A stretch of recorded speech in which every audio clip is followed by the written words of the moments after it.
قرآن کہتا ہے کن کے بارے میں؟ حضور کے غلاموں کے بارے میں، حضور کے صحابہ کے بارے میں۔ والذین معہ، اور جو ان کے ساتھی ہیں، ان کے ساتھ ہیں، اشداء علی الکفار، وہ کافروں پہ سخت ہیں، رحماء بینہم، اور آپس میں نرم۔ قرآن تو یہ کہتا ہے کہ ان کی سختی کفار کے لیے تھی، اور کفار کے کلیجے چیر کے رکھ دیے اور آگے بڑھ گئے، اور تاخت و تاراج کر کے رکھ دیا دنیا کی سپر طاقتوں کو، اسلام کے جھنڈے دنیا کے کونے کونے پہ گاڑ دیے۔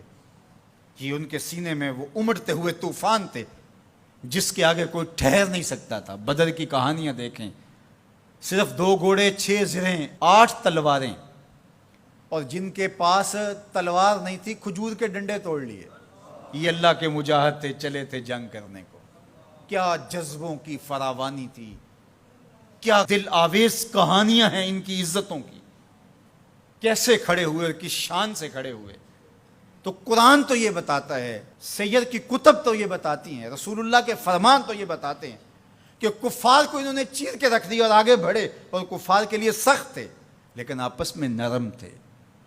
اب عبداللہ ابن سبا کے متبعین کی گھڑی ہوئی لولی لنگڑی روایات یہ بتاتی ہیں کہ یہ آپس میں لڑ رہے تھے۔ تو مجھے بتائیں، ہمارے نظریے کے لیے جو دلیل چاہیے وہ قرآن اور حدیث سے لیں گے یا عبداللہ ابن سبا کے متبعین کی گڑی ہوئی روایات سے لیں گے؟ تو قرآن تو یہ بتاتا ہے رحماء بینہم، یہ آپس میں نرم دل تھے۔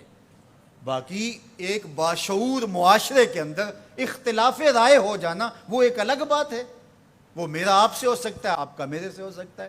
آپ جتنی دور سے چل کے آئے ہیں، محبتوں کے ساتھ آئے ہیں، ایک محبت لے کر آئے ہیں، لیکن میری کسی بات سے آپ کو اختلاف ہو جائے تو اس کا یہ مطلب تو نہیں کہ میں آپ کو اپنے مخالفین کی فہرست میں شامل کر دوں۔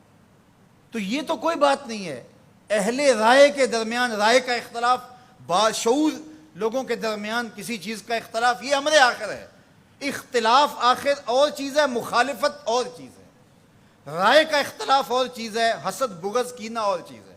تو قرآن نے جو بتایا ہے رحماء بینہم، یہ آپس میں نرم دل تھے، آپس میں بھی ان کی محبت تھی، اور اہل بیت کے ساتھ ان کا جو ربط و رشتہ تھا وہ عقیدت کا تھا، گہرا تھا، مضبوط تھا۔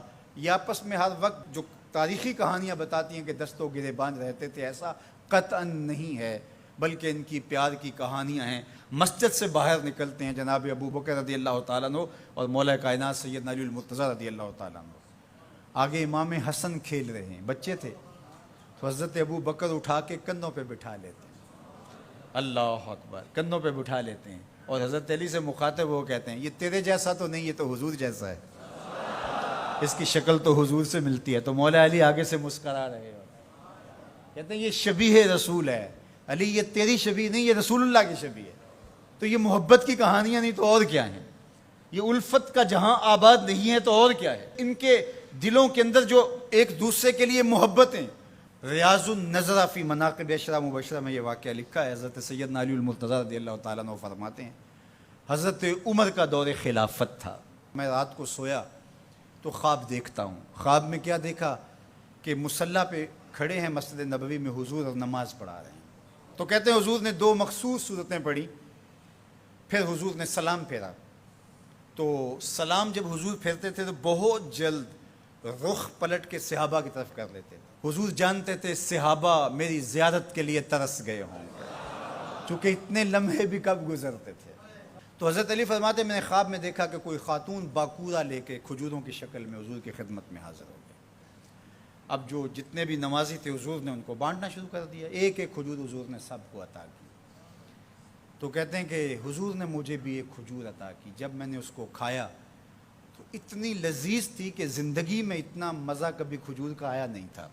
حضور نے مجھے ایک دی، باقیوں کو بھی ایک ایک عطا کی۔ میرے دل میں تھا کہ حضور سے عرض کروں حضور مجھے ایک اور عطا کر دے، لیکن ادب حیا مانے رہا، میں آرزو رکھنے کے باوجود دوسری کھجور مانگ نہیں سکا۔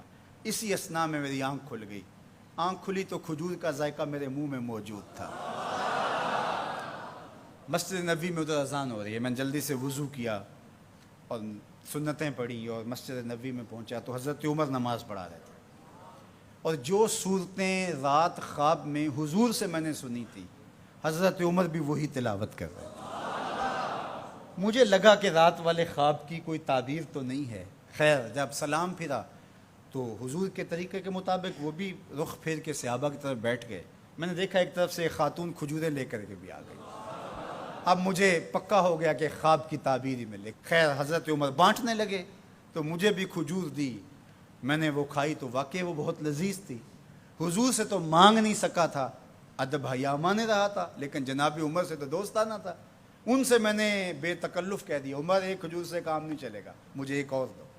تو جناب عمر نے میری جانب مانا خیز نظروں سے دیکھا اور پھر مسکرا کے بولے, حضور نے دی تھی کہ میں بھی دوں. ان کی تو آپس میں دوستیوں کا تعلق تھا, ان کی تو محبتوں کے رشتے تھے, اور ہم ان کو آپس میں کھڑا کیا ہوا ہے.